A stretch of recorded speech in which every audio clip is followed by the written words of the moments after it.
sure, why don't you just stay in your hometown?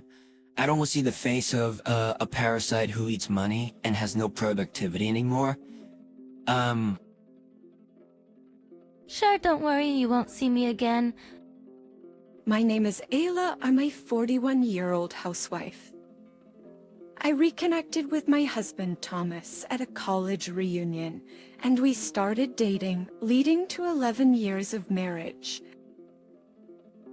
Our daughter, Scarlett, is 9 years old and in the 4th grade. The three of us live in a small apartment.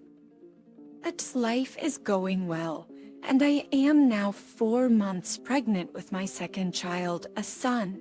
I am planning to go back to my hometown to give birth when I enter my 7th month of pregnancy, which is a little early. But there's one problem. Thomas is completely uncooperative with housework and childcare. it's right when I asked him to go to work a little earlier and take out the trash, he said, "Why do I have to be such a disgrace? That's your job as a housewife, isn't it?" Or when I asked him to help my, daughter with her homework, he would say, "You know what, I come home from work tired every day, unlike you who just stay at home every day, and laugh at the TV, and it's your role as a housewife to take care of the kids instead, isn't it?" I can't ask him to do anything at home because he sarcastically says back to me, That's why when I go to my hometown for childbirth, I'm planning to take a long vacation and bring Scarlett with me. I'm sure that if I am not around, my husband will not take care of Scarlett and will just buy a convenience store lunch for himself. Because I know that if I leave Scarlett alone with my husband, I will surely put him in a lot of trouble. Moreover, given his nature, I'm sure he would also hurt Scarlett with his sarcastic words, just like he does to me. even during visits to his parents' house for holidays, he would blatantly declare in front of them, "Seriously, she's useless. I only married her because she wouldn't survive without me." All while, nothing. But there was no relief from my in-laws. They joined in belittling me, making the situation unbearable. As I get older, I keep regretting why I ever got together with such a person. But considering Scarlett, I couldn't easily decide to divorce.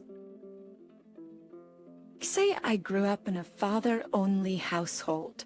My mother passed away when I was young, and although I'm grateful to my father for raising me single-handedly, I often cried in bed missing my mother. I was very determined not to let Scarlett and my soon-to-be-born child experience the same feelings that I had.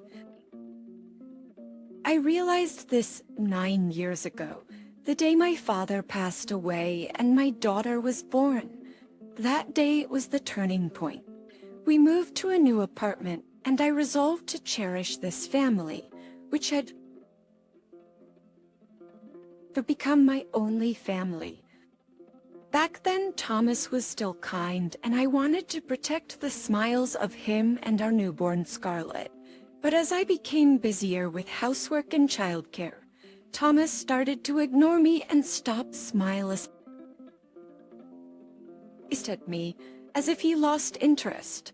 His behavior gradually turned from sarcasm to mockery, and now it's as if he doesn't see me as a human being. His new kind gestures from him made me cling to the hope of his past kindness, and thus 11 years have passed in this state. However, what's going on between Thomas and me shouldn't affect Scarlett, not wanting to cause her any pain.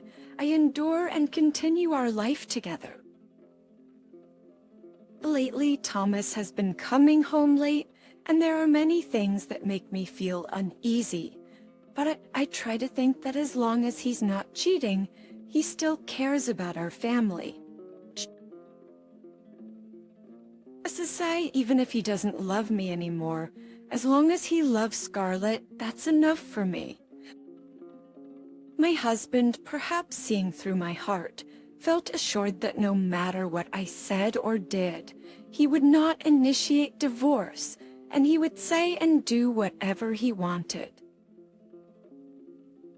Even with such a life, I thought I would continue to persevere and do my best not to be lonely for my children, at least until Scarlet and my unborn child came of age.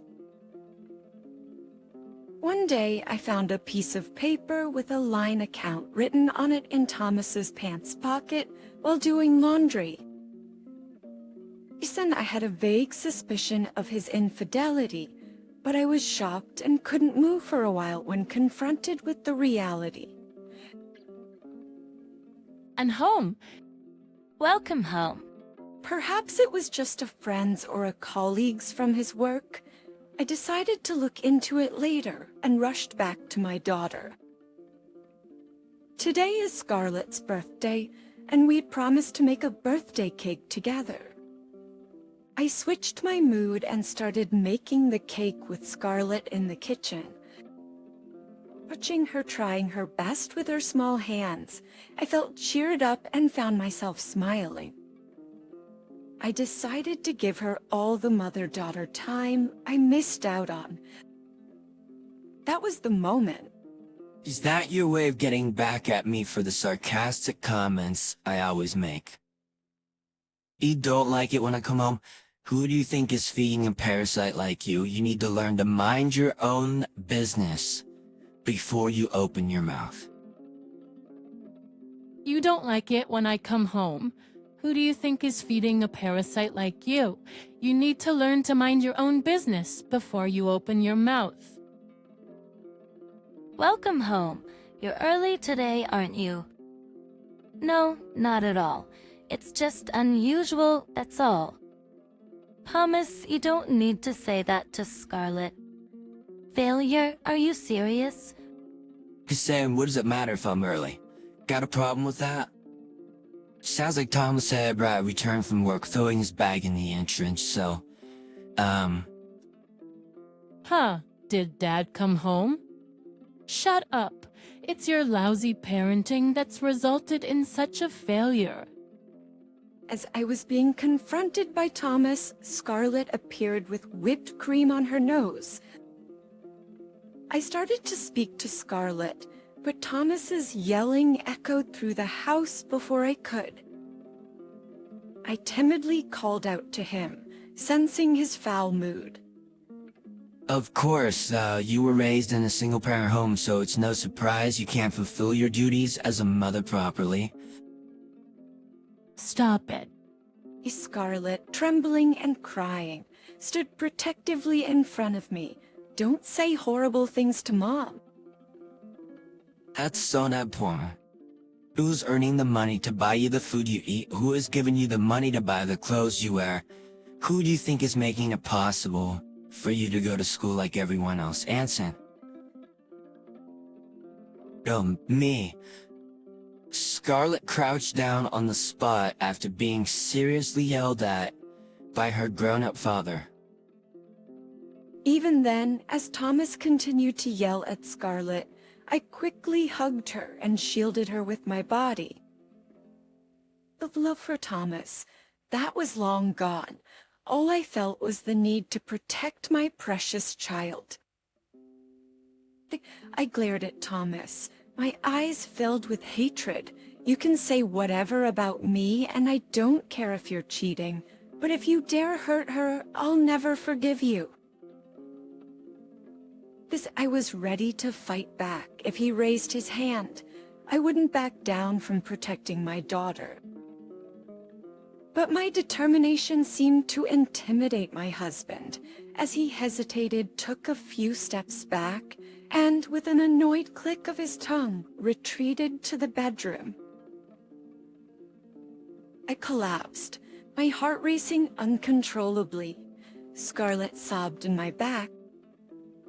I turned to her and hugged her tightly. Listen, Scarlet, you are neither a parasite nor a failure. You're my precious, beautiful daughter, okay? Don't worry about what your father says. I'll always protect you. But what about you, Mom? Who will protect you? Her words, though casual, pierced deep into my heart. I'd be lying if I said I didn't want someone to protect and help me. But it was embarrassing and frustrating to realize that Scarlett saw me as someone in need of protection. It's in her eyes. I must have seemed fragile. I always remained silent, no matter what was said or done to me, appearing weak and unreliable. I had been desperately clinging to my broken marriage, not wanting to burden my daughter with the hardships of a single parent like myself. But I was foolish enough to finally realize after all this time that what was truly important to my daughter was not such a thing. What I had been protecting wasn't her happiness, but my own selfish satisfaction. Filled with self-disgust, I wanted to cry, but it wasn't the time for tears. Now that I had this realization, I knew to what I had to do. I firmly held Scarlett's shoulders and asked her face to face for the first time, "What kind of life makes you feel happy, Scarlett?" I'm happy with a life where my mom is smiling. So it's much better if Dad wasn't around. With tears streaming down her face, she buried her face in my chest. I hugged her small body tightly and simply said, "I understand." Previously, I would have pretended to be fine with his behavior, hurting inside. But now it's actually convenient for me. First thing in the morning, I informed Scarlett's school that she would be absent for about a week. We then packed our belongings into cardboard boxes we got from the hardware store right after it opened. There was no need to look for a new place. I had the gift my father left us. After quickly packing, I called the movers, and Scarlett and I headed to our new home, leaving only a filled-out divorce form in the living room. In the taxi to our new place, I made my final call to Thomas. And called him since he yelled at me for bothering at work when Scarlett had a high fever years ago, so I wasn't sure if he would even answer. But after a few rings, he picked up, sounding annoyed. "Didn't I tell you not to call me at work?" I'm sure I said that before. I am, that's your side guy, that... Yes, you did. But I'm taking Scarlett with me for a hometown childbirth. I don't need to hear from you. I really don't care about that. Yes, I know. Stares and knowing and still calling you really a useless wife, aren't you? I bet Scarlett looks like you. Doesn't she? If she had my genes, she wouldn't be such an annoying little brat, would she? Is it really in my blood? I mean, it really in blood? Scarlett and the kid in your belly. And the kid in your belly. I wish they weren't. Oh, what did you say? Overwhelmed by his tone, I pulled the phone away from my forehead, still creased with frown lines. Well, that's just fine. Why don't you just stay in your hometown? I want to just stay in your hometown. I don't want to see the faces of those parasites who do nothing productive but eat money. Sure, don't worry, you won't see me again. Even if you want to see me, Scarlett, or the baby I'm carrying, you won't be able to ever again. But what are you talking about? I didn't wait for him to finish and ended the call. We were about to reach our new home, and the future was more important than the past. As arriving at our destination, Scarlett was amazed by the towering skyscrapers. I smiled at her and led her into the tower. Good day, owner. Please take care of us from today. Please ensure strict security. I might have an unwelcome visitor. Understood. What is this place? This place was left to me by your grandfather, who died when you were born. Do you see it? See all those other buildings that look the same? That one, they all belong to me now. So you're super rich? In simple terms, yes. So you have nothing to worry about, okay? Yeah. I finally felt relieved that I could truly assure my daughter's safety. We reached the top floor, and it was time to start our new life in our new home. A call came from the security office on the first floor. Apparently, an unknown man was causing a scene in the lobby of the tower, calling for me. It was undoubtedly Thomas. I instructed Scarlett to lock the door securely and went down to the first floor. Hey, what's going on? The management company of the apartment we live in informed me that the rent will be $1,500 this month. I always thought the rent was $500 because you said so. However, they told me they were only giving us a special discount because you were there, and that it was actually $1,500 per month. Because Of course. The land where that apartment is built is mine. I leased it at a discounted rate in exchange for the reduced rent. Now that I'm gone, it reverts to the original rate. owning several towers like this and so much land, I've never heard of this. You're supposed to keep your trump card hidden, Thomas. Didn't you know that? Are you kidding me? This is fraud. I never lied. I just didn't say anything. But more importantly, I do something about the $1,500 about how... You can pay it yourself. So what? Yeah. You called me and Scarlett unproductive parasites, right? You must be earning well. There's no way I can pay that $1,500. Then move out. Don't say that so easily. That apartment has the best location, for my office, and now that you and Scarlett are gone, I was planning to start a new life, starting today. Oh, with your affair partner. Shut up, just talk to the management company and get them to keep the rent at $500 like before. I don't want to. I haven't been back to the apartment yet, but you should know I left the divorce papers on the living room table. We're strangers now, understand? Even I'll demand my share of the assets, the tower, the land, everything. I have a right to have... What a naive man. Well, not. But all these towers and the numerous pieces of land were inherited from my father. So what? Inherited property isn't subject to division in a divorce. Understand? Then, I'll reconsider the divorce. Don't joke. I refuse to deal with someone like you again. Hey, let's talk this over. Take him out. No, Ayla, please. With those words, Thomas was escorted out of the tower. Later, I hired a competent lawyer who handled the stubborn Thomas and finalized the divorce. We didn't want to pay child support, so we sent a legal notice to his workplace to garnish his wages. As a result, the divorce and the mental violence at home became widely known within the company.